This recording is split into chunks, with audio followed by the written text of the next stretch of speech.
पौलाचे गलतीकरास पत्र अध्याय 2 आणि वचन 21. पूर्ण बायबल पान क्रमांक 260 बघा. मी वचन वाचतोय, वचनाकडे लक्ष द्या आणि वचन सर्वांनी कान देऊन ऐका. मी देवाची कृपा व्यर्थ करीत नाही, कारण जर नीतिमत्व नियम शास्त्राच्या द्वारे असेल तर ख्रिस्ताचे मरण विनाकारण झाले. हालेलुया, हालेलुया, हालेलुया. माझ्या प्रिय भावांनो आणि बहिणींनो, देवाचा शिष्य पौल या वचनाद्वारे म्हणतोय, कारण मी देवाची कृपा व्यर्थ करीत नाही, कारण जर नीतिमत्व नियम शास्त्राच्या द्वारे असेल तर ख्रिस्ताचं मरण हे विनाकारण झालंय. पौलाचं सांगणं आहे की येशू ख्रिस्ताचं जे मरण झालं ते मरण विनाकारणाने झालंय. ना येशूने गुन्हा केला होता, ना येशूने काही पाप केलं होतं, ना येशूने कोणाला शिवी दिलेली होती, ना कोणाचं कत्ल या ना कोणाचं खून केलं होतं. येशूचे जे मरण झालं ते विनाकारण लोकांनी केलं. माझ्या प्रिय भावांनो आणि बहिणींनो, येशूचं मरण का झालं त्याला हे सर्व जग कारण आहे. या जगातल्या प्रत्येक मनुष्याने देवा विरुद्ध बोट दाखवायला सुरुवात केलं होतं आणि देवा विरुद्ध अशा प्रकारच्या पापाने मनुष्य जगत होता की जे जीवन मनुष्याला पापी रीतीने जगायला नको हवं होतं, असं पापी रीतीचं जीवन मनुष्य जगून देवाच्या नजरे विरुद्ध अतिशय पापी झाला होता. आणि याच मनुष्याच्या पापाकरिता माझ्या प्रिय भावांनो आणि बहिणींनो, गेल्या 2026 वर्षा अगोदर येशू ख्रिस्ताला या जगामध्ये यावं लागलं. ना येशू गुन्हेगार होता, ना येशूने कोणाचं काही चोरलं होतं, पण मनुष्य या जगामध्ये परमेश्वरा विरुद्ध पाप करून परमेश्वरासमोर अशी आड भिंत घेऊन बसला होता की ती पापाची भिंत मनुष्याला देवाला पाहू देत नव्हती. जी पापाची भिंत मनुष्याच्या समोर होती, ही पापाच्या भिंतीखाली मनुष्य दबला होता, अडवला गेला होता. आणि मनुष्य कसल्या प्रकारच्या पापाने गेल्या 2026 वर्षावर बांधला होता. मनुष्यामध्ये चोरीचं पाप सैतानाने टाकलं होतं, खोटं बोलण्याचं पाप होतं, निंदा करण्याचं. परमेश्वर वरती आहे, परंतु या जगामध्ये मनुष्याने अशा धातूच्या मूर्त्या बनवल्या आणि त्याच्यामध्ये परमेश्वराला पाहिलं की परमेश्वर म्हणाला, हाताने बनवलेल्या मूर्तीत मी नाही, म्हणून ते तुमचं पाप आहे. आणि अशा वेळेस परमेश्वर मनुष्याला पाहत असताना मनुष्याचं पापच मनुष्याला अडवत होतं देवाकडे जाण्याकरिता आणि देवाला मनुष्याकडे येण्याकरिता. हालेलुया, हालेलुया, हालेलुया. शेवटी माझ्या प्रियांनो, परमेश्वर देवाने ठरवलं की मी माणसाची भेट घेईन, पण माणसाची भेट घेण्याकरिता मी माझ्या विजेसारखं शरीर, अग्निसारी शरीर मनुष्य समोर घेऊन जाऊ शकत नाही, म्हणून मी माणसाला वाचवण्याकरिता मी दुसरं रूप मनुष्य प्रती घेईन. बायबल म्हणतो परमेश्वर देवाने मनुष्य प्रतिरूप घेतलं आणि मनुष्याच्या रूपामध्ये परमेश्वर देव मनुष्याला भेट देण्याकरिता जगात आला. गेल्या 2026 वर्ष अगोदर 2126 कालामध्ये मरिया कुमारी नासरेत गावामध्ये राहत होती. या मरीकडे परमेश्वराने त्याचा देवदूत पाठवला. त्याचं नाव आहे गॅब्रिएल देवदूत. आणि जसा गॅब्रिएल आला आणि मरीला म्हणाला, मरिया कृपा पावलेल्या स्त्री, तुझ्यावर परमेश्वराची दया झालेली आहे आणि तू आतापासून गरोदर राहशील. तुझ्यावर पवित्र आत्मा सहाय्य करेल आणि परात्पर देवाच्या सामर्थ्याने तुझा गर्भ गरोदर बनेल आणि तो देवाचा पुत्र तुझ्या पोटामध्ये 9 महिन्यापर्यंत वाढेल.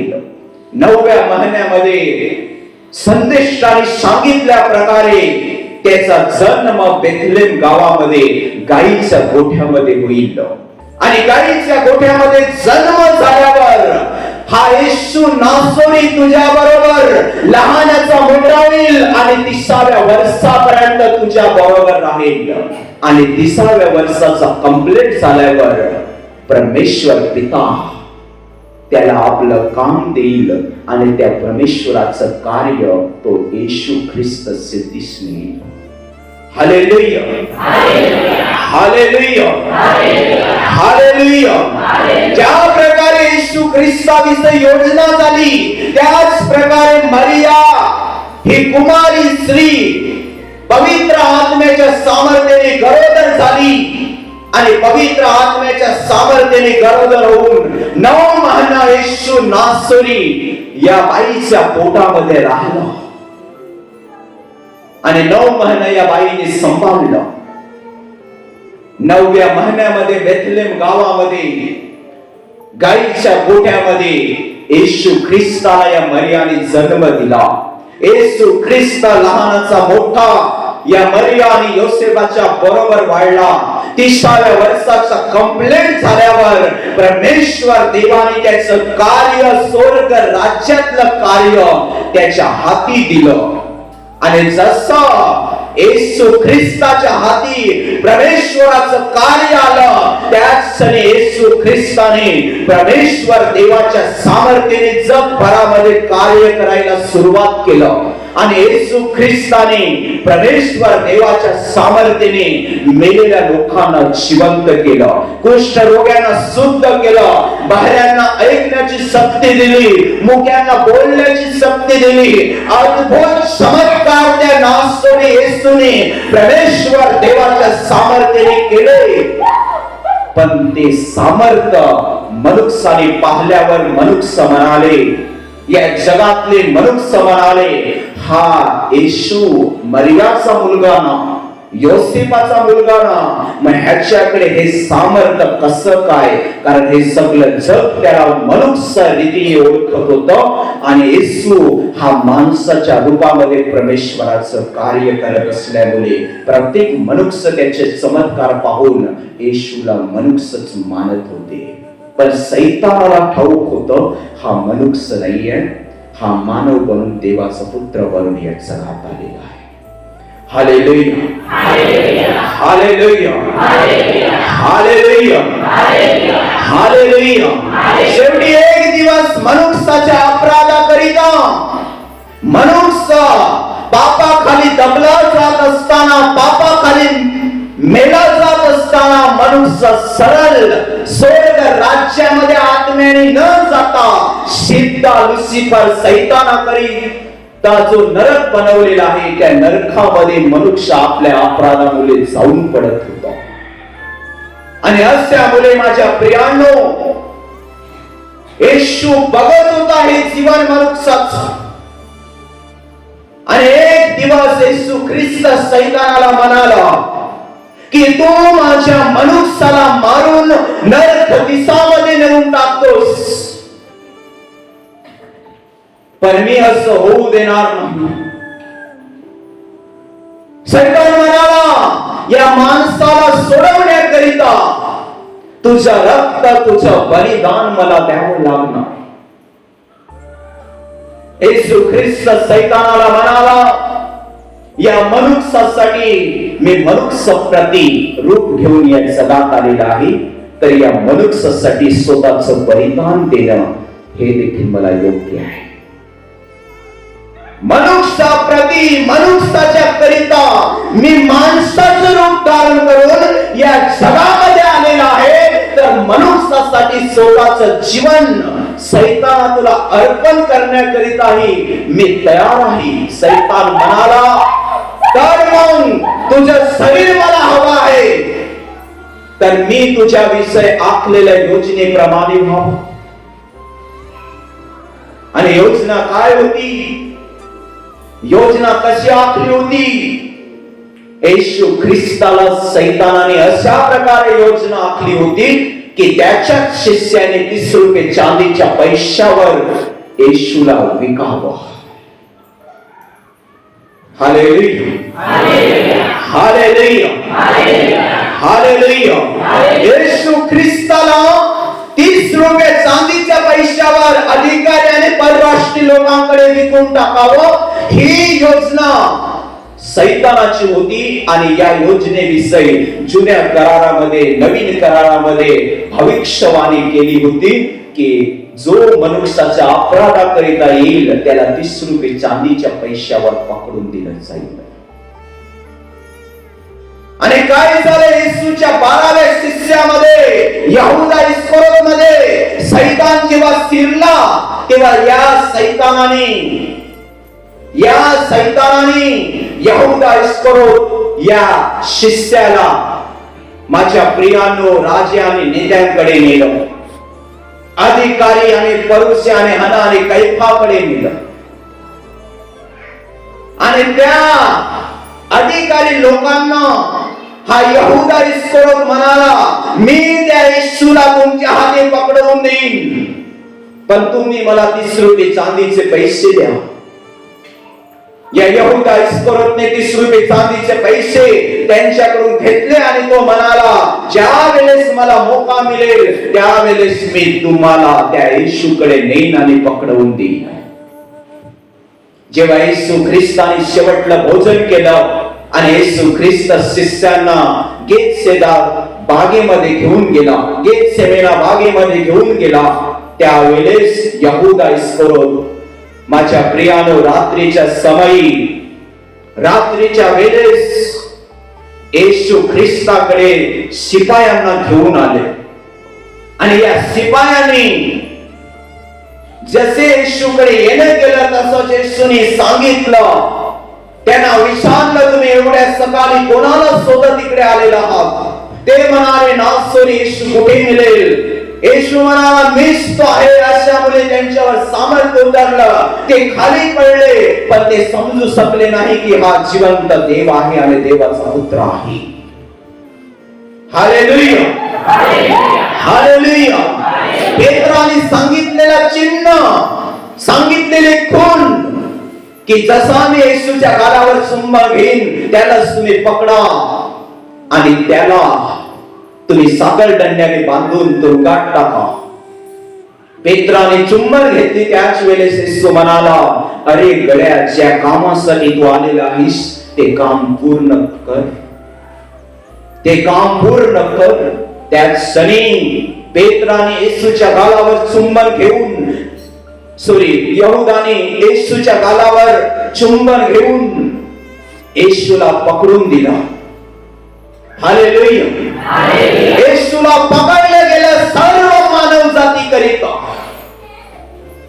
येशूचं गुन्हा नव्हतं म्हणून पौल या वचनाद्वारे म्हणतोय मी देवाची कृपा व्यर्थ करीत नाही, कारण जर नीतिमत्व नियम शास्त्राच्या द्वारे असेल तर ख्रिस्ताचं मरण हे विनाकारण झालं. म्हणजे येशूने काही गुन्हा केला नव्हता. मग येशूला त्या गेतसेना बागेमध्ये का पकडलं? मनुष्याने केलेल्या पापाकरिता, मनुष्याने केलेल्या अपराधाकरिता त्या येशूला त्या गेतसेने बागेमध्ये पकडलं, साखर दंड्याने ओढत नेलं आणि तुरुंगामध्ये टाकलं. आणि त्या तुरुंगामध्ये येशूच्या डोळ्यावर काली पट्टी बांधून लोकांनी येशूच्या तोंडावर चापट्या मारल्या, येशूची दाढी नोचली. बायबल म्हणतं की येशूचं तोंड दोन्ही बाजूनी फाटलं. हे का? मनुष्याने आपल्या तोंडाने कोणाला शिवी दिलेली होती. या मुखाने नाना प्रकारचे अपराध केलं होतं. ह्याची शिक्षा येशूने कशा प्रकारे घेतलं? स्वतःचं तोंड फाडून घेतलं. येशूच्या डोळ्यावर काली पट्टी का बांधली? मनुष्याने आपल्या डोळ्याने वाईटाकडे लक्ष देऊन पाप केलं होतं. म्हणून येशूच्या डोळ्यावर काली पट्टी बांधून येशूच्या तोंडावर चापट्या मारल्या. येशूचा चेहरा अतिशय सामर्थ्यशाली होता. हा चेहरा सुंदर देखील होता. हा चेहरा लोकांनी मारून मारून काला केला. Hallelujah, hallelujah. येशूच्या डोक्यामध्ये विखारी काट्यांचा मुकुट का घातला? मनुष्याने केलं होतं अपराध भोगायला लागलं निर्दोष जीवाला. माणसाने आपल्या डोक्याने अपराध केलं होतं. पौल तर साक्ष देतो, येशूचं मरण हे विनाकारण झाले. येशूने एवढं पण गुन्हा केलं नव्हतं, थोडं पण गुन्हा केलं नव्हतं. मग येशूला त्या तुरुंगामध्ये शिक्षा का होते? आणि त्याच्या डोक्यामध्ये विखारी काट्यांचा मुकुट का घातला? आणि डोक्यातून काढून निलं विषारी रक्त येशूला का सांडावं लागलं? सर्व जगाने केलेल्या पापाकरिता, अपराधाकरिता. हालेलुया, हालेलुया, हालेलुया, हालेलुया, हालेलुया. आणि माझ्या प्रिय भावांनो आणि बहिणींनो, येशूला न्याय करून सभासनात आणलं. पिलाताने येशूला सोडून देण्याचं ठरवलं, कारण त्याच रात्री पिलाताच्या बायकोने स्वप्नात पाहिलं होतं की येशू हा निर्दोष जीव आहे आणि मनुष्याकरिता परमेश्वर देवाने त्याला जगात पाठवले. म्हणून पिलाताच्या बायकोने पिलाताला, त्या राज्याला, त्या नेत्याला सांगितलं होतं की त्याच्या विरुद्ध काही असं पाप करू नको, कारण तो निर्दोष जीव आहे आणि तो मनुष्याकरिता या जगात आलेला आहे. कारण आज मी रात्री स्वप्नात वेदना भोगत होतो. पिलाताची बायको पिलाताला म्हणाली, असल्यामुळे पिलात म्हणाला, या निर्दोष जीवाला मी मारायला न्याय देणार नाही, कारण ह्याच्यामध्ये काही अपराध दिसत नाही. हन्ना आणि कैफा या लोकांनी सांगितलं, नाही, या येशूला सणाच्या दिवशी तुम्ही क्रूस खांबावर खिल्लं पाहिजे आणि सणाच्या दिवशी आमच्यासाठी चोर आणि लुटारू आणि कुपोषित, बायबल म्हणतं कुपोषित बरब्बाला सोडा, जो नाही ताकदशाली होता, जेलमध्ये असताना एकदम कुपोषित झाला होता, हा चोर होता, लुटारू होता, दंग्या करणारा होता. अशा चोर आणि लुटारूला या इस्रायल लोकांनी सोडायला सांगितलं आणि येशू ख्रिस्ताला क्रूस खांबावर खिलायला सांगितलं. पिलात म्हणाला, मी चाबूक मारण्याचा अधिकार देतो, जा आणि चाबूक मारा आणि याला सोडून द्या. 39 वेदांचा चाबूक येशूच्या शरीरावर का बसला? तुम्ही जार कर्म केलं होतं, तुम्ही आणि मी जार कर्म केलं होतं.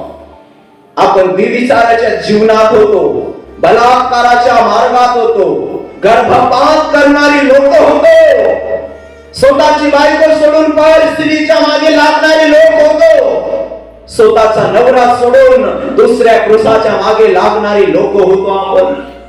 आणि ह्याची शिक्षा सैतानाने येशूच्या शरीरावर 39 वेताच्या चाबकाने दिली. त्या चाबकाने येशूच्या शरीर तोडलं आणि फोडलं गेलं. जसे भाकरीचे गुडघे होतात तसं त्या 39 वेताच्या चाबकाने येशूच्या शरीराचे गुडघे गुडघे झाले आणि ते गुडघे जमिनीवर खाली पडले. येशूच्या शरीरातून थोडं रक्त वाहलं. लोकांनी त्याच्या हातात वेद देऊन मुकुट घालून त्याची चेष्टा केली आणि उजव्या खांद्यावर भर दुपारच्या वेळेस करूस खांब देऊन त्याला कालवरीचा डोंगर कवटीचा आणि गुलफताच्या जागी नेलं. Hallelujah, hallelujah. येशूला मारत मारत मारत कालवरीच्या डोंगरावर चढवलं. कवटी गुलफता नावाची जागा, या जागेवर नेऊन येशूला खाली पाडलं आणि जो त्याच्या शरीरात किडनीची झगा घातला होता, जो यहुद्यांनी घातला होता, त्या पापी लोकांनी घातला होता, तो काढला. हालेलुया, हालेलुया. आणि येशूला त्या क्रूसावर किल्ल्याकरिता आपले हात, येशूचे हात रस्सीवर बांधले आणि एक या हातात खिला, एक या हातात खिला. का ठोकला?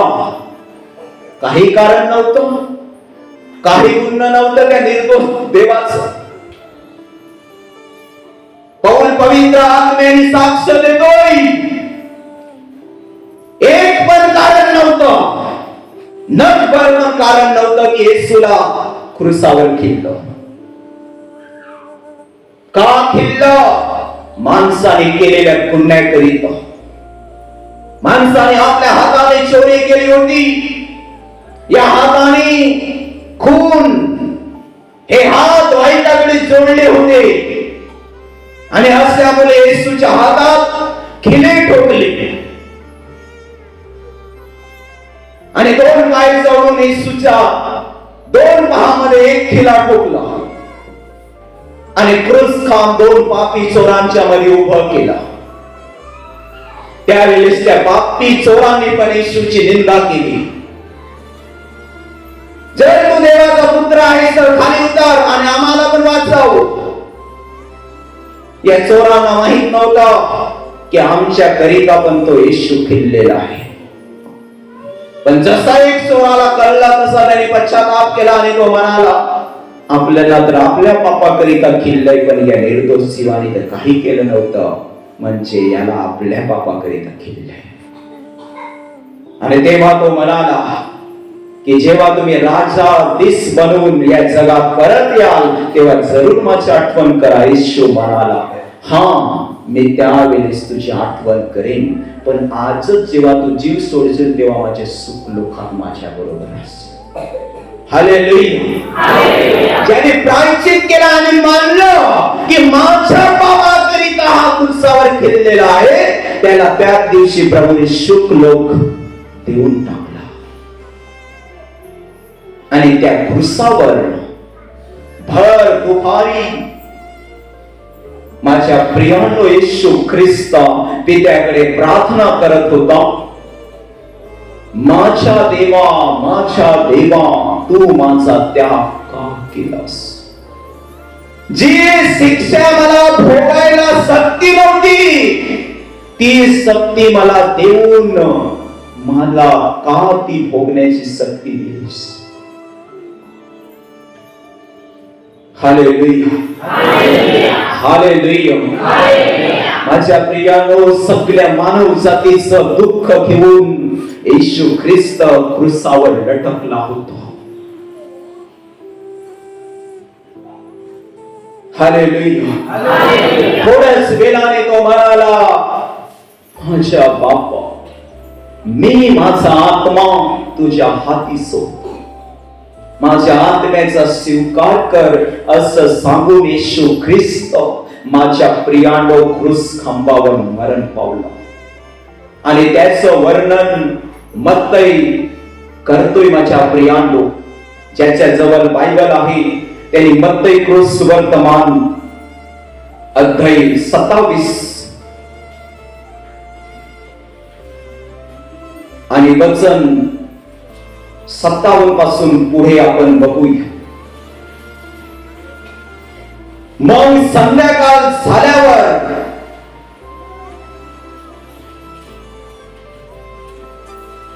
Hallelujah hallelujah. मत्ती अध्याय 27 आणि वचन 45. मी 57 म्हणालो, सॉरी. मग दुपारी 6व्या तासापासून 9व्या तासापर्यंत देशभर अंधार पडला आणि सुमारे 9व्या तासाला येशू मोठ्याने आरोली मारून बोलला, एली एली लम्मा सबक्तानी, म्हणजे माझ्या देवा तू माझा त्याग का केला. हालेलुया हालेलुया. आणि त्यानंतर येशू पुढे म्हणाला, तेथे जे उभे होते त्याच्यातील कित्येकाने हे ऐकून म्हटले, तो एलियाला हाक मारितो. मग त्याच्यातून एकाने लागलेच धावत जाऊन सबज घेतला आणि तो आंबेनी भरून बोडाच्या टोकावर ठेवून त्याला चोखावयास दिला. इतर म्हणाले, असू दे, एलिया त्याचा बचाव करावास येतो की काय, हे आपण पाहू. मग येशूने पुन्हा मोठ्याने ओरडून प्राण सोडला. येशू ख्रिस्ताने त्या वेळेस ओरडून प्राण सोडला आणि सांगितलं, माझ्या देवा माझा आत्मा तुझ्या हाती घे. मनुष्याच्या अपराधाकरिता येशू क्रूसावर मरण पावला. मेल्यानंतर माझ्या प्रियानो, रात्रीच्या समयी निकोदेमस आणि योसेफ नावाचा व्यक्ती याने पिलाताकडे जाऊन येशूचं शरीर मागितलं आणि येशूचं शरीर मागून ते कबरेमध्ये यहुद्यांच्या रीती रिवाजाप्रमाणे नेऊन ठेवलं. आणि तो मरणाचा दिवस त्याने ठरवला की शुक्रवारी येशूला कबरेत ठेवलं. हालेलुया हालेलुया. आणि जसं येशूला कबरेत ठेवलं तसंच अधिकारी लोकांनी मसलत करायला सुरुवात केली आणि त्यांनी येशू जिवंत असताना जे शब्द सांगितले होते की मी मारला जाईन पण मरणाच्या 3ऱ्या दिवशी परत जिवंत उठेन, हे शब्द त्या अधिकारी लोकांना, त्या यहुदी लोकांना, संदूकी आणि परोशी लोकांना आठवले. तेव्हा त्यांनी मसलत केली, येशूचं शरीर कबरेत ठेवलं आणि त्यांनी काय मसलत केली, कदाचित ते शब्द पूर्ण करायला त्याचे शिष्य येऊन त्याला चोरून नेतील आणि सांगतील की येशू जिवंत उठला, म्हणून आपण पिलाताकडे जाऊ आणि सांगू, आपण सांगू त्याला की तुझे शिपाई आमच्या बरोबर दे, म्हणजे आम्ही कबरेचा बंदोबस्त करू. आणि हे लोक गेले. आपण तेही वाचूया. मत्ती अध्याय 27 आणि वचन 62 मध्ये बघा.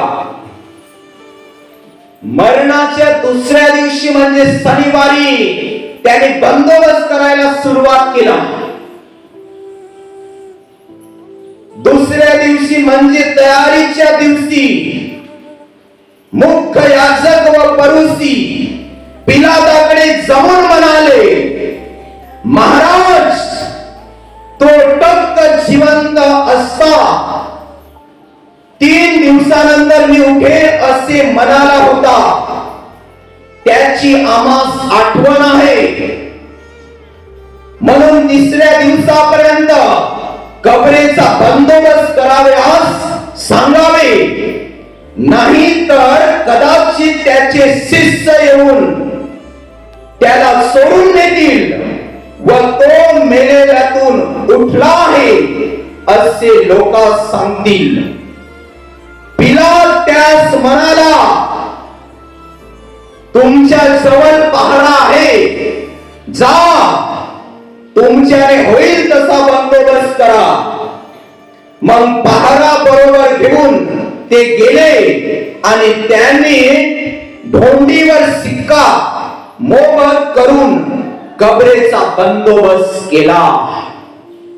येशू कबरेत ठेवून एक दिवस झाला आणि दुसऱ्या दिवसापासून रविवार पर्यंत ते बंदोबस्तीसाठी काय केला, त्या दगडावर येशू ज्या कबरेत ठेवला होता त्या कबरे समोर दाराला ढोंड लावली होती, त्याच्यावर सिक्का मारून त्या ठिकाणी शिपाई घेऊन ते बसले होते. कशाला?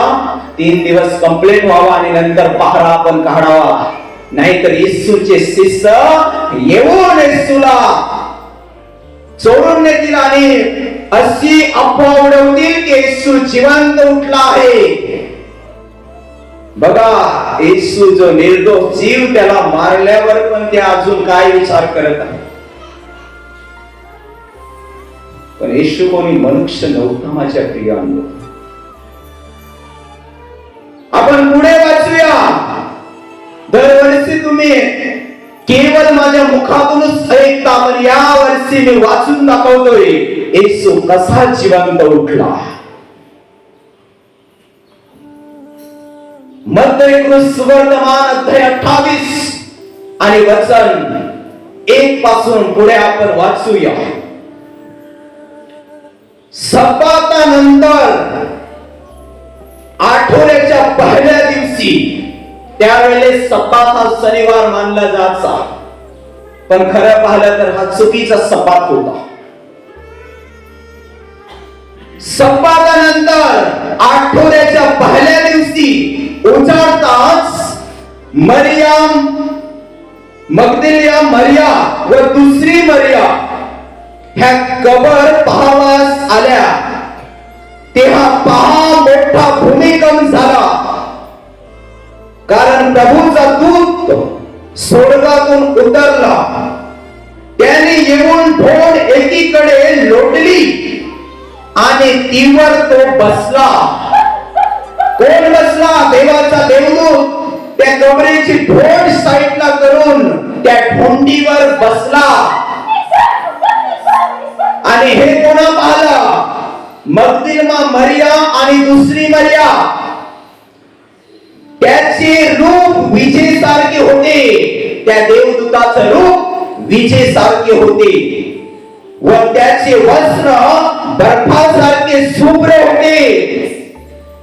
त्याच्या भयाने पहारेकरी थरथर कापले. जे पहारे करत होते ना दरवाजा समोर, ते सोडे आणि तलवारी घेऊन थरथर कापले आणि त्यांनी तिथेच टाकल्या त्या तलवारी आणि पलट सुटले.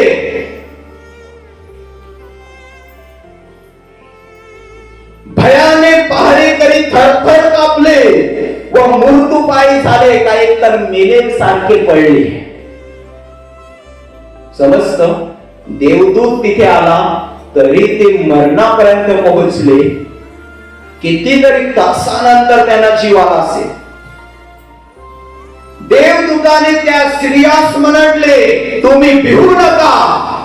वधस्त्र खांबावर खिळलेला येशूचा शोध तुम्ही करीत आहात हे मला ठाऊक आहे, तो इथे नाही. देवदूत येशू विषयी बातमी देऊन म्हणाला, या कबरेत तो येशू आता नाही आहे, कारण त्यांनी सांगितल्याप्रमाणे तो उठला आहे. काय देवदूताने संदेश दिला? त्याने सांगितल्याप्रमाणे तो उठला आहे. या तो निजला होता ते हे स्थळ पहा, जिथे येशूला ठेवलं होतं तिथे त्या मरिया मगदलिनाला आणि मरियाला देवदूताने पाहायला सांगितलं आणि लवकर जाऊन त्याच्या शिष्यांना सांगा की तो मेल्यातून उठला आहे, पहा तो तुमच्या आधी गालीला जात आहे, तेथे तो तुमच्या दृष्टीस पडेल. पहा मी तुम्हासे सांगितले आहे. तेव्हा त्या स्त्रिया भीतीने व हर्षाने कबरेपासून लवकर निघून त्याच्या शिष्यास हे वर्तमान सांगावयास धावत गेल्या. मग पहा येशू त्यास भेटून म्हणाला, कल्याण असो. त्याने जवळ जाऊन त्याचे चरण धरून नमन केले. तेव्हा येशूने त्यास म्हटले, भिवू नका, जा माझ्या भावास सांगा की त्यांनी गालीलात जावे, तिथे मी त्यांच्या दृष्टीस पडेन. त्या जात असता पहारेकऱ्यातील कित्येकाने नगरात जाऊन झालेले सर्व वर्तमान मुख्य याजकास सांगितलं. जे शिपाई होते ना, त्याने जाऊन कुठे सांगितलं?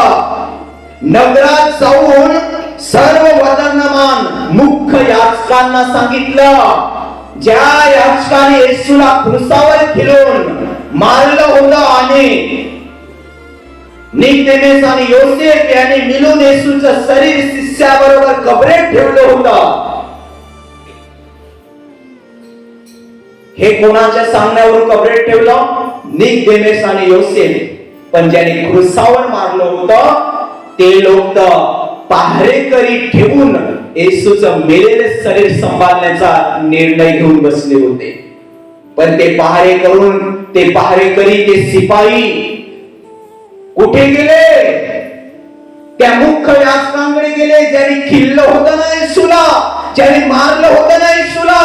त्यांच्याकडे जाऊन त्या शिपायाने त्यांना काय सांगितलं बघा. तेव्हा त्यांनी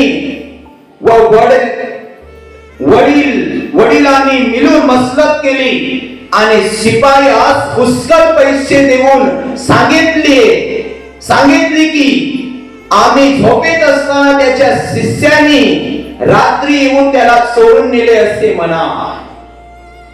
बघा किती लबाड आहेत हे मुख्य याजक. ते काय बोलले की आम्ही झोपेत असताना त्याचे शिष्य आले आणि येशूचं मेलेलं शरीर घेऊन गेले. ही बातमी गावभरात पसरवायला सुरुवात करा. सगळ्या यहुद्यामध्ये, इस्रायलमध्ये सांगायला सुरुवात करा. वाटल्यास पैसे देतो पण खोटे बोला. काय देतो? पैसे देतो पण खोटे बोला. आणि यहुदी आणि मुख्य याजकांनी मसलत करून शिपायांना आपल्या ताब्यात घेऊन पैसे देऊन त्यांना खोटं बोलण्याचा अधिकार दिला. आणि जर काही झालं तर आम्ही पाहून घेऊ असे ते याजक त्या शिपायाला म्हणाले. पिलाताला पण आम्ही समजून घेऊ. हालेलुया. आणि पिलाताला आम्ही समजवू, तुमच्यावर काही आम्ही येऊ देणार नाही, पण तुम्ही खोटी साक्ष जरूर पसरवा की येशूच्या शिष्याने येशूचं मेलेलं शरीर नेलं. मूर्ख लोक आहेत ते. येशू जिवंत उठला तरी पण हे म्हणत आहेत का येशूचं शरीर, मेलेलं शरीर चोरून नेलं आणि अफवा उडवतील शिष्य की जिवंत उठला. ही खोटी साक्ष तुम्ही जगात द्या. म्हणून तर आज पण या जगात काही लोक काय बोलतात, अरे तो क्रूसावर मरणारा तो स्वतः उठला नाही तर तो काय तुम्हाला वाचवेल. मूर्ख लोकांनो, तुम्ही पण त्या मुख्य याजकांच्या बरोबरीला आहात. तुम्ही पण त्या याजकांच्या बरोबरीला आहात. आणि म्हणून हे साक्ष मानत नाही की येशू जिवंत उठलेला आहे. आणि आजपर्यंत या यहुद्यांची साक्ष जगात चालत आहे की येशू मेला आणि परत उठला नाही. पण त्याचे शिष्य म्हणतात की आम्ही पुरावा आहोत, कारण जेव्हा तो उठला तेव्हा 40 दिवसापर्यंत आम्ही त्याच्या बरोबर फिरलो आणि अन्नपाणी पण केलं. मी ते पण तुम्हाला दाखवेन. हालेलुया. पुढे बघा, आणि ही गोष्ट सुभेदाराच्या कानावर गेली तर आम्ही त्याची समजूत घालून तुम्हास निर्दोष करू. म्हणजे शिपायांनो, तुम्हाला आम्ही काही धोक्यात पाडणार नाही, आम्ही तुम्हाला वाचवू, पण खोटं सांगा तुम्ही. मग त्यांनी पैसे घेऊन शिकवल्याप्रमाणे केले आणि ही जी गोष्ट यहुदी लोकांमध्ये पसरवण्यात आली ती आजपर्यंत चालू आहे, आतापर्यंत चालू आहे. म्हणून तर काही लोक मानत नाहीत की येशू मेला आणि परत उठला नाही. हे साक्ष यहुद्याने दिली, मुख्य याजकाने दिली. ती साक्ष जगभरात आज ढिंडोरा पिटत आहे आणि खोटी साक्ष एवढी चालायला लागले की श्वास पण मेलेलाच आहे. पण त्याचा प्रमुख शिष्य पुरावा देतोय की मी पुरावा आहे की येशू रविवारच्या दिवशी कसा जिवंत होता. मी पुरावा आहे की येशू रविवारच्या दिवशी, आठवड्याच्या पहिल्या दिवशी म्हणजे रविवारच्या दिवशी येशू कसा जिवंत उठला. पेत्र म्हणतो मी पुरावा आहे आणि मी तुम्हाला वचनाने पुरावा देऊ शकतो. Hallelujah, hallelujah. ती पेसिदाची कृती, ज्यांच्याजवळ बायबल आहे त्याने पेसिदाची कृती अध्याय 10 आणि वचन 40 पासून पुढे बघा. पेसिदांचे कृते अध्याय 10 आणि वचन 40. पेत्र म्हणतो मी येशू विषयी साक्षी आहे, कारण मी त्याच्या प्रमुख शिष्य आहे. त्याच्या बरोबरीला मी चाललो, त्याच्या बरोबरीला खाल्लं मी, आणि तो जसा मरणाच्या तिसऱ्या दिवशी जिवंत उठला तसा मी त्याच्या बरोबर टायमाला दर्शन घेत होतो. पेत्र पुरावा देतो बघा. त्याला देवाने तिसऱ्या दिवशी उठवले व त्याने प्रगट व्हावे असे केले. पेत्र काय म्हणतोय? त्याला देवाने तिसऱ्या दिवशी उठवले व त्याने प्रगट व्हावे असे केले. जगात प्रगट व्हावं म्हणून शिष्यांसमोर तो प्रगट झाला. आता पेत्र पुढे म्हणतोय बघा, तरीही प्रकटीकरण सर्व लोकांना नव्हे. काय पेत्र म्हणतो? सगळ्या लोकांना माहित नाही की तो नक्कीच उठलाय, पण आम्हाला माहित आहे आणि आम्ही प्रकटीकरण देतोय. तरी हे प्रकटीकरण सर्व लोकांना नव्हे, पण जे साक्षी देवाने पूर्वी निवडले ते आम्हाला केले. काय केलं? आम्ही साक्षी आहोत की येशू जिवंत उठलाय. त्या आम्ही तो मेल्यातून उठल्यानंतर त्याच्या बरोबर खाणे पिणे केले. पेत्र म्हणतो जसा तो तिसऱ्या दिवशी जिवंत उठला ना, तेव्हा आम्ही त्याच्या बरोबर खाणं पिणं केलं आणि आम्ही त्याला पाहिलं की येशू खरोखर मरणाच्या तिसऱ्या दिवशी रविवारी 5 वाजता जिवंत उठलाय. ही साक्ष मी देतो, पेत्र म्हणतोय. हालेलुया, हालेलुया. आणि पेत्र म्हणतोय मी त्या येशू बरोबर आहे आणि आम्ही त्याचे साक्षी आहोत, कारण आम्हाला त्याने निवडलं होतं. आम्ही त्याचे शिष्य आहोत. आम्ही 11 जण पुरावा आहोत आणि 11 जण आम्ही सांगतोय त्याच्या प्रकटीकरण की येशू जिवंत उठला. आणि पेंटिकोस्टच्या दिवसानंतर 12वा परत निवडला आणि 12 जण पुरावे झाले की येशू नक्कीच रविवारी परत मरणातून जिवंत उठलेला आहे. Hallelujah, hallelujah. पुढे वाचूया आपण. त्याने आम्हाला अशी आज्ञा केली की लोकांस उपदेश करा. येशूने सांगायला सांगितलं की तो येशू मरणातून तिसऱ्या दिवशी नक्की उठला हे पण सांगा आणि लोकांना प्रसार करा. त्याने आम्हाला अशी आज्ञा केली की लोकांस उपदेश करा व अशी साक्ष द्या की देवाने नेमलेला असा जीवताचा व मेलेल्यांचा न्यायाधीश तो हाच येशू ख्रिस्त आहे. काय साक्ष द्या? जिवंतांचा आणि मेलेल्या लोकांचा न्याय करणारा एक आहे आणि तो येशू ख्रिस्त आहे. अशी साक्ष आतापासून द्यायला सुरुवात करा. एक फक्त न्यायाधीश आहे, हजार नाही, एक, जो मरणातून तिसऱ्या दिवशी जिवंत उठला आणि आता कधी मरणार नाही, तो नासोरी येशू ख्रिस्त आहे. आणि तो शिष्यांना म्हणाला, जिवंतांचा आणि मेलेल्यांचा न्याय करण्यासाठी समर्थ परमेश्वर जो आहे तो मी आहे, अशी लोकांना साक्ष द्या. येशू म्हणाला. Hallelujah, hallelujah. वचन पुढे म्हणतं, त्याच्यावर विश्वास ठेवणाऱ्या प्रत्येकाला त्याच्या नावाने पापाची क्षमा मिळेल. समजतंय? म्हणून येशूवर विश्वास करायचा आहे. हे जग म्हणतं, कशाला रे त्या येशूवर विश्वास करायचा? आपण जगात खात नाहीत का? आपण पीत नाहीत का? पण क्षमा कोण देईल तुम्हाला?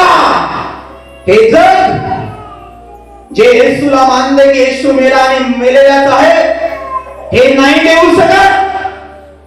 क्षमा देणारा फक्त येशू ख्रिस्त आहे. आणि जो विश्वास करतो की येशू माझ्यासाठी मरणातून तिसऱ्या दिवशी जिवंत उठलेला आहे, तो येशूच्या नावाने आपल्या पापाची क्षमा 100% करेल, 100% करेल. Hallelujah, hallelujah. परत त्याच्यावर विश्वास ठेवणाऱ्या प्रत्येकाला त्याच्या नावाने पापाची क्षमा मिळेल, अशी साक्ष सर्व संदेष्टे त्याच्या विषयी देत आहेत. कोणाला माहित आहे? शिष्य तर आज साक्ष देत आहेत, पण जुन्या करारात संदेशाने पण साक्ष दिले की जो देवाचा पुत्र या जगात येऊन मरेल आणि तिसऱ्या दिवशी जिवंत होईल, त्याच्याच नावावर विश्वास ठेवल्यावरच माणसाला क्षमा होईल, नाही तर अन्यथा नाही होणार. संदेशाने साक्ष दिले आणि नंतर येशूचे 11 शिष्य साक्ष देत आहेत. पेत्र साक्ष देतोय की फक्त येशूवर विश्वास ठेवणाऱ्याला येशूच्या पवित्र नावाने पापाची क्षमा. हालेलुया, हालेलुया. आणि माझ्या प्रियानो, गेल्या 2026 वर्ष अगोदर येशू ख्रिस्त मरणाच्या तिसऱ्या दिवशी भल्या पहाटेस रविवारी जिवंत उठला ना, तो रविवार हा आजचा रविवार आहे. आणि याच रविवारी 5 वाजता गेल्या 2026 वर्ष अगोदर आपला येशू ख्रिस्त मरणाला हरवून तिसऱ्या दिवशी जिवंत उठला. आणि तो का उठलाय? तो का उठलाय? जो त्याच्यावर विश्वास ठेवेल तो मनुष्य बचावला जावा, त्या मनुष्याच्या पापाची क्षमा व्हावी, तो मनुष्य तारला जावा, तो नरकाच्या अधोलोकातून बाहेर निघून स्वर्ग राज्याच्या मार्गात चालायला लागावा. यासाठी येशू ख्रिस्त सैतानाच्या संकटाला हरवून मरणाच्या तिसऱ्या दिवशी या रविवारी गेल्या 2026 वर्ष अगोदर जिवंत उठला. आणि आज पण जिवंत आहे, आज पण जिवंत आहे. आणि यापुढे तो मरणार नाही कधी, यापुढे मरणार नाही कधी, कारण आज तो जिवंत आहे. आणि या दिवसाला आठवायला सांगितलं म्हणून आपण आठवत आहोत. आणि आज तो येशू कुठे आहे माहित आहे? ती त्याच्या उजव्या बाजूने राजासनावर बसलेला. आणि यापुढे त्याला कोणी मारू शकणार नाही. आता मेलेल्या लोकांचा पण न्याय त्याच्याकडे आहे आणि जिवंत लोकांचा पण न्याय त्याच्याकडे आहे. मग जेवढे जिवंत आहेत ना, त्यांनी येशूच्या नावावर विश्वास ठेवून येशूच्या नावाने पापाची क्षमा मिळवावी, नाही तर त्याचा नाश तोच येशू करेल. हालेलुया. येशूवर यासाठी विश्वास ठेवायचा नाही आहे की येशू तुम्हाला ख्रिश्चन करेल. लोक तुम्हाला सांगतील हा ख्रिश्चन झालेला आहे. अरे या जगामध्ये एक पण असा समर्थी व्यक्ती नाही की तो मरणाच्या तिसऱ्या दिवशी परत जिवंत उठलेला आहे. बायबल फक्त पुरावा देतो, येशू ख्रिस्ताला 3 किल्ल्यावर मारलं आणि ज्या कबरेत येशूला ठेवलं त्या कबरेमध्ये शुक्रवारच्या दिवसापासून तर माझ्या प्रियानं रविवारच्या दिवसापर्यंत यानी की 5 वाजेपर्यंत येशू मरणात होता. आणि 5 नंतर जसा पहाट आला तशा त्या बाया पाहायला आल्या, त्याच्या अगोदर येशू जिवंत उठला. हालेलुया, हालेलुया, हालेलुया, हालेलुया, हालेलुया. आणि मी माझ्या प्रियानं तुम्हाला दुसऱ्या वचनातून मी तुम्हाला पुरावा देतोय की लोक म्हणतात ना, अरे त्याला काय गरज होता, जर तो मनुष्य बनून याचा होता मग त्याला काय गरज होती इकडे याची. त्याला गरज होती, त्याला माणसाला वाचवायचं होतं. आणि ते पण मी तुम्हाला वचनात घोषित करतो, कारण दरवर्षी तुम्हाला फक्त स्पष्टीकरण आम्ही देतो, वचनातून सहसा सांगत नाही, कारण विश्वास करणाऱ्याला कधी अशक्य नाही, तो बरोबर ऐकतो. पण तुमच्या मनात कधी गलत फैली जाऊ नये म्हणून मी वचनातून तुम्हाला आज पुरावा देतोय. कारण जे आम्ही वाचलेलं आहे तेच आम्ही तुम्हाला सांगतो, पण तरी पण तुमच्या मनात कधी गलत फैली असेल तर आम्ही पुरावा देतो की येशू का मानव बनून आला. हालेलुया, हालेलुया, हालेलुया. पौलाचे फिलिप्पियरास पत्र अध्याय 2 आणि वचन 5 पासून पुढे 11 पर्यंत आपण वाचूया. पौलाचे फिलिप्पियरास पत्र अध्याय 2 वचन 5 पासून आपण पुढे वाचूया. येशू का या धरतीवर माणसाच्या रूपात आला. त्याने पाप केलं नव्हतं आणि तो पापी होता अशामुळे आला नाही, तो पापी नाही आहे. पौल त्याच्याविषयी पुरावा देतोय, तो पापी नाही आहे. हालेलुया, हालेलुया, हालेलुया. बघा मी वाचतोय, अशी जी चित कृती, वचन म्हणतो, पौल म्हणतो, अशी जी चित कृती ख्रिस्त येशूच्या ठाई होती ती तुमच्या ठाईही असो. तो देवाच्या स्वरूपाचा असूनही, काय तो देवाचं जसं स्वरूप आहे ना अग्नीचं, तसा येशू खुद आहे. समजतं, मी पुरावा देतोय. येशू माणूस नव्हता, पण माणूस का बनला मी पुरावा देतोय तुम्हाला. तो देवाच्या रूपाचा असूनही देवाच्या बरोबरीचे असणे हा लाभ आहे असे त्याने मानले नाही. त्याने मानलं नाही मनुष्याकरिता की मी मानवच आहे आणि माणसासाठी आहे. तो देवाच्या बरोबरीत होता, त्याचं रूप महान सामर्थ्यशाली होतं. पण मानव म्हणून या जगात का आला? माणसाला वाचवायला. पुढे ऐका, तर त्याने स्वतःला रिक्त केले, म्हणजे मनुष्याच्या प्रतिरूपाचे होऊन दासाचे स्वरूप धारण केले. समजतं? मी हमेशा तुम्हाला असंच सांगतोय, पण आज मी वचनातून सांगतोय. बघा, तर त्याने स्वतःला रिक्त केले, म्हणजे मनुष्याच्या प्रतिरूपाचे होऊन दासाचे स्वरूप धारण केले आणि मनुष्य प्रतिकृतीचे असे प्रगट होऊन त्यांनी मरण आणि तेही वधस्त्र खांबाचे मरण सोसले. माणसामध्ये प्रगट होऊन, माणसासारखं होऊन, माणसा प्रतीत होऊन त्यांनी माणसासाठी मरण सोसले. बघा परत, आणि मनुष्य प्रतिकृतीचे असे प्रगट होऊन त्याने मरण आणि तेही वधस्त्र खांबावरचे मरण सोसले. खुर्सावरचं मरण सोसलं. माणसाच्या पापाकरिता खुर्सावरचं मरण सोसलं.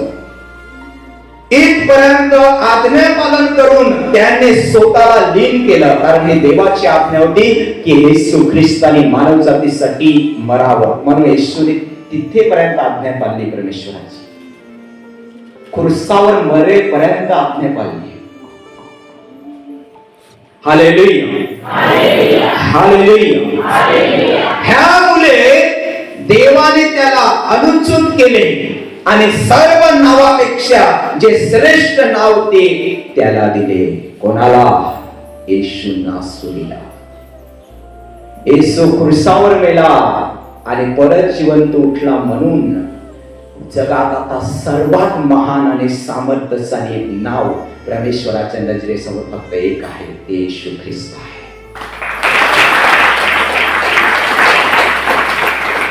फक्त येशू ख्रिस्त नाव आहे, जे सामर्थ्य नाव आहे. परत एकदा बघा, ह्यामुळे देवाने त्याला अनुच्युत केले आणि सर्व नावापेक्षा जे श्रेष्ठ नाव ते त्याला दिले. आता येशू नाव नासुरी नाव राहिलेलं नाहीये. येशू नाव जिवंत परमेश्वर नाव बनलेलं आहे. Hallelujah, hallelujah. ह्यात हेतू हा की स्वर्गात, पृथ्वीवर व पृथ्वी खाली प्रत्येक गुडघा येशूच्या नावाने टेकला जावा. आता फक्त या पृथ्वीच्या खाली किंवा पृथ्वीवर फक्त येशू नावाने गुडघा टेकला तर पापाची क्षमा. नाही तर 1000 नावं घ्या, नाही तर करोड नावं घ्या. अय्यासे मिलेले जोपर्यंत जिवंत आहात तोपर्यंत, पण मेल्यानंतर न्यायाधीश परमेश्वर तुम्ही मेल्यावर पण तुमचा न्याय करणारा तो आहे. Hallelujah, hallelujah. परत ह्यात हेतू हा की स्वर्गात, पृथ्वीवर व पृथ्वी खाली प्रत्येक गुडघा येशूच्या नावाने टेकला जावा आणि देव पित्याच्या गौरवासाठी प्रत्येक जिभेने येशू ख्रिस्त हा प्रभू आहे असे कबूल करावे. जगातल्या प्रत्येक जिभेने आता फक्त एक कबूल करावं की येशू ख्रिश्चन नाही आहे, येशू जिवंत देवाचा पुत्र आणि जिवंत देव आणि परमेश्वर याने की प्रभू आहे. प्रभू ताली मारा. प्रभू आहे येशू, प्रभू. आणि तुम्ही या येशूला प्रभू मानता की नाही मला माहित नाही, पण माना आणि तुमच्या जिभेने कबूल करा की येशू कोणी मनुष्य नाही. येशू क्रूसावर मेला तोपर्यंत मनुष्याच्या रीतीने मेला, पण येशू क्रूसावरून उतरवला गेला आणि कबरेत ठेवला आणि मरणाच्या तिसऱ्या दिवशी जिवंत उठला. त्याच येशू ख्रिस्त परमेश्वर झाला आहे. ते प्रभू झाला आहे, त्याचं नाव सामर्थ्य आहे. आणि मी माझ्या मुखाने कबूल करावं, येशू माझा प्रभू आहे, येशू माझा प्रभू आहे. हालेलुया, हालेलुया, हालेलुया. माझ्या प्रियानो, जो आज प्रभूवर विश्वास करतो ना, या व्यक्तीला लज्जित आणि फजित होण्याची गरज नाही आहे. आणि आज तुम्ही अशी चिंता करू नका की तुम्ही दुःखी आहात, संकटात आहात. अरे येशू ख्रिस्त जिवंत उठला, त्या क्षणी तो सैतानाकडे गेला आणि सैतानावर पाऊल टाकून सैतानाला परत जमिनीत काढून तो लोकांचा शेत त्याने दिलेला आहे. आणि आता सैतानाला अधिकार नाही आपल्यावर, कारण येशू ख्रिस्ताने त्याच्या रक्त सांडून मरणाच्या तिसऱ्या दिवशी जिवंत होऊन सगळ्या जगामध्ये तुम्हाला रक्त लावून त्याने खरीदलेला आहे आणि सांगितलेला आहे तू माझा मुलगा आहेस. अधिकार नाही आहे सैतानाचा आता आपल्यावर. आणि तुम्ही दुःखात आहात तर काही लोक येशूला सोडतात दुःखामध्ये, काही संकटात पडतात, परीक्षेत पडतात तर येशूला सोडतात परीक्षेमध्ये. पण माझ्या प्रियांनो, अधोलोकाच्या आणि स्वर्ग सुख लोकाच्या किल्ल्या येशू ख्रिस्ताकडे आहेत. आणि म्हणून जर तुम्हाला कळलंय की येशू माझ्या पापासाठी क्रूसावर मेला आणि माझ्या पापाकरिता कबरेत राहिला आणि मरणाच्या तिसऱ्या दिवशी गेल्या 2026 वर्षाअगोदर भल्या पहाटेश रविवारी जिवंत उठलाय आणि तो आज पण माझ्यासाठी जिवंत आहे. आणि जर मी माझा अपराध माझ्यावर घेतलं तर त्याच्या नावाने मी माझ्या पापाची क्षमा पण मिळवेल, हा माझा विश्वास आहे. तर लक्षात घ्या, तुम्ही जर देवामध्ये चालत आहात तर येशू येईपर्यंत आपल्या पापाची क्षमा नक्की तुम्हाला मिळेल. पण क्षमा मिळवण्याकरिता प्रभूला सोडून नाही चालणार, कारण या जगात फक्त आता एक सामर्थ्य नाव आहे, ते येशू आहे. हालेलुया, हालेलुया, हालेलुया. मी तुम्हाला पुरावा काय देतोय? येशूचे गौरव आता कसे व्हावे आणि देव पित्याच्या गौरवासाठी प्रत्येक जिभेने येशू ख्रिस्त हा प्रभू आहे असे कबूल करा. आता तुम्हाला जर परमेश्वराचे खरे गौरव करायचे असतील तर येशू ख्रिस्त प्रभू आहे असं सांगल्याशिवाय परमेश्वर देवाचे कधी गौरव होणार नाही. तुम्ही मान अगर नका मानू, पण पौल पुरावा देतोय. हालेलुया. काय वचन म्हणतंय? आणि देव पित्याच्या गौरवासाठी प्रत्येक जिभेने येशू ख्रिस्त आहे प्रभू आहे असे कबूल करावे. देवाचे गौरव व्हावे तुमच्यामध्ये, परमेश्वर उंच व्हावा तुमच्यामध्ये, तर आता मान सन्मान गौरव फक्त येशू ख्रिस्ताच्या नावाला द्या आणि सांगा येशू कोणी मनुष्य नाही, येशू माझा प्रभू आहे. तर परमेश्वराला सर्व गौरव मिळतील आणि तुम्ही पण प्रभूच्या राज्यात टिकून राहाल आणि आपल्या पापाची क्षमाही मिळवाल. आणि लास्टच्या दिवशी जेव्हा तो न्यायाधीश बनून प्रभू येईल जगात, त्यावेळेस तुमचा न्याय जिवंत रूपाने होईल आणि तुम्ही स्वर्ग राज्यामध्ये प्रवेश कराल. आणि जे मेलेले लोक आहेत ते पण न्यायाच्या दिवशी उठतील, त्यांचा पण न्याय होईल. पण त्यांचा न्याय झाल्यावर ते कदाचित पापाने न्याय घेतील तर ते नरकात जातील. हालेलुया, हालेलुया, हालेलुया, हालेलुया, हालेलुया, हालेलुया, हालेलुया. आपण वचन बघूया. प्रकटीकरण, प्रकटीकरण अध्याय 1 आणि वचन 18. येशू ख्रिस्त योहानाला उत्तर देतोय आणि म्हणतोय, बघा काय म्हणतोय, मी मेलो होतो तरी पहा मी युगानुयुग जीवित आहे आणि मरणाच्या व अधोलोकाच्या किल्ल्या माझ्या जवळ आहेत. येशू म्हणतोय मी मेलो होतो पण तरी मी जिवंत होतो आणि आता मी युगानुयुग जिवंत आहे आणि मरणाच्या आणि अधोलोकाच्या किल्ल्या माझ्याकडे आहे. कोणाला नरकात टाकणं हे माझ्याकडे आहे. म्हणून लक्षात घ्या माझ्या प्रियानो, तुम्ही विश्वास करा, देवावर विश्वास करून अपराध सोडा, पाप सोडा आणि देवावर विश्वास करून देवाच्या राज्यामध्ये पुढे चाला. हालेलुया, हालेलुया. आणि योहान सुवर्तमान अध्याय 1 आणि वचन 7 शेवटल्या वाक्यात हे तुम्ही वचन ऐका. पहा तो मेघासहित येतो, प्रत्येक डोळा त्याला पाहिल, ज्याने त्याला पोसकले तेही पाहतील आणि पृथ्वीवरील सर्व वंश त्याच्यामुळे पूर बडवून घेतील असे होणार. आमेन, आमेन. हालेलुया. काय वचन म्हणतो? पहा तो मेघासही येतो, प्रत्येक डोळा त्याला पाहिल, ज्याने त्याला बोसकले तेही पाहतील. म्हणजे ज्याने येशूला खुर्सावर खिळलंय, मारलंय, ते याजक पण त्यावेळेस उठतील आणि पाहतील जेव्हा येशू परत येणार आहे त्यावेळेस. समजतं? ते पण पाहतील की हाच तो खरा देव, सगळ्या जगाचा जज आणि न्यायाधीश परमेश्वर. याला आम्ही तुच्छ लेखलं, त्याचं नाव प्रभू मानलं नाही, त्याला खुर्सावर टांगून मारलं, पण हाच तो प्रभू आहे आणि परत न्यायाधीश बनून आमचा न्याय करायला आलेला आहे. आणि पृथ्वीवर सर्व वंश त्याच्यामुळे पूर बळवून घेतील असेच होणार. आमेन. असंच होणार. जो त्याला आज मानणार नाही तो त्यावेळेस लढेल, पडेल, साथी ठोकेल आणि सांगेल मी मानलो असतो तर वाचलो असतो, माझा टायमिंग गेला.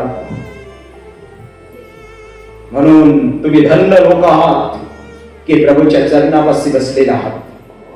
पण असेच हमेशा प्रभू मध्ये राहा आणि मरेपर्यंत विश्वासी राहा आणि मरेपर्यंत प्रभू मध्ये चाला आणि पापाकडे धावू नका. तुमचं पाप येशूने त्याच्यावर घेतलंय, तो क्रूसावर मरण पावलाय, त्याच्या मरणाने आपल्याला त्याने जीवन दान दिलंय. तर माझ्या प्रियांनो, कधी पापाकडे धावू नका. सगळी पाप सोडून चांगल्या गोष्टी धारण करून प्रभू येशूच्या राज्यामध्ये प्रकाशित जीवन जगा. कारण वचन म्हणतं, जोपर्यंत तुमच्याकडे प्रकाश आहे तोपर्यंत विश्वास करा. येशू तुमच्याकडे आहे. तो अंधाराने भरलेला कोणी मनुष्य नाही आहे, सैतान नाही आहे. तो जिवंत देव आहे आणि तो तुमचा प्रभू आहे. आणि या प्रभूवर तुम्ही विश्वास करून माना की प्रभू माझ्यासाठी मेला, माझ्यासाठी तिसऱ्या दिवशी जिवंत उठला आणि माझ्या पापाची क्षमा या जगात व्हावी म्हणून आज पण तो स्वर्ग राज्यात जिवंत आहे. आणि त्याच्या नावाने जर मी माझ्या पापाची क्षमा मागितली तर येशू त्याच्या नावात त्याचं रक्त माझ्यावर पाठवून मला क्षमा करेल, मला माफ करेल आणि मी काय बनेन? त्या जिवंत देवाचा पुत्र बनेन आणि लास्टच्या दिवशी मी सरळ स्वर्ग राज्यात प्रवेश करेन. कोणीतरी बोला आमीन.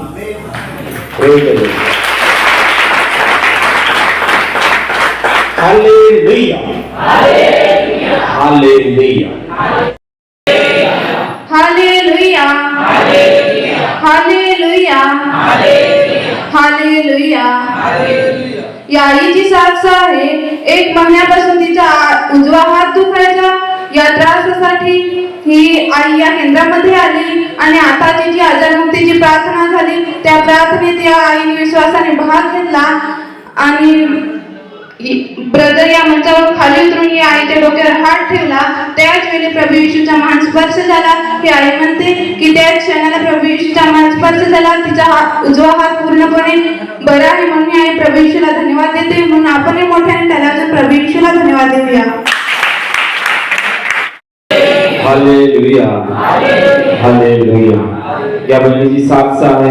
ही बहीण 3 महिन्याची गरोदर आहे आणि गेला सोमवार तशी आजच्या सोमवारी ही हजर होती आणि प्रार्थना झाल्यावर सेवा करणाऱ्या बद्रान ही बहीण समक्ष सांगितली की मला सोनोग्राफी काढायची म्हणून ते बद्रान या बहिणीसाठी प्रार्थना केली आणि ही बहीण सोनोग्राफी काढली. सोनोग्राफी बरोबर निघाले म्हणून ही बहीण प्रभू येशूला धन्यवाद देते. आपण जोरात टाळ्यावर प्रभू येशूला धन्यवाद देऊ. हालेलुया. हालेलुया. ह्या आईची साक्ष आहे. 1 महिन्यापासून ते संडासमध्ये रक्त पडायचं. या त्रासाठी आईने उपास केला. त्याचवेळी प्रभू येशूचा स्पर्श झाला. आता ही आई पूर्णपणे बरी आहे. ही आई प्रभू येशूला धन्यवाद देते. आपणही मोठ्याने टाळ्या मारून प्रभू येशूला धन्यवाद देऊया. हालेलुया, हालेलुया, हालेलुया. ह्या आईची साक्ष आहे. 5 दिवसापासून ह्या आईचा डावा डोळा दुखायचा आणि डावा हात देखील त्यांचा दुखायचा आणि पुष्कळ वेदना देखील व्हायच्या. ह्या तऱ्हासाठी ह्या आईने घरीच बसून परमेश्वराकडे प्रार्थना केली. त्याच क्षणाला परमेश्वर स्पर्श झाला आणि ह्या आईचा 2000 काढून टाकलेले आहेत. आई आता पूर्णपणे बरी आहे म्हणून आई परमेश्वराला धन्यवाद देते. आपण जण टाळ्या मारून परमेश्वराला धन्यवाद देऊया.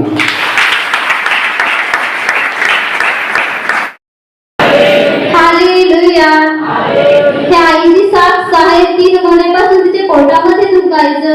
या त्रासाठी कोंबडे केंद्रामध्ये हजर होती. शेवटला आशीर्वाद घेत असताना तिची समस्या एका सेवकाने ब्रदरला सांगितली. त्या ब्रदरने आईसाठी प्रार्थना केली. त्याचवेळी प्रभू येशूचा स्पर्श झाला. आता ही आई पूर्णपणे बरी आहे. ही आई प्रभू येशूला धन्यवाद देते. आपणही मोठ्याने टाळ्या मारून प्रभू येशूला धन्यवाद देऊया.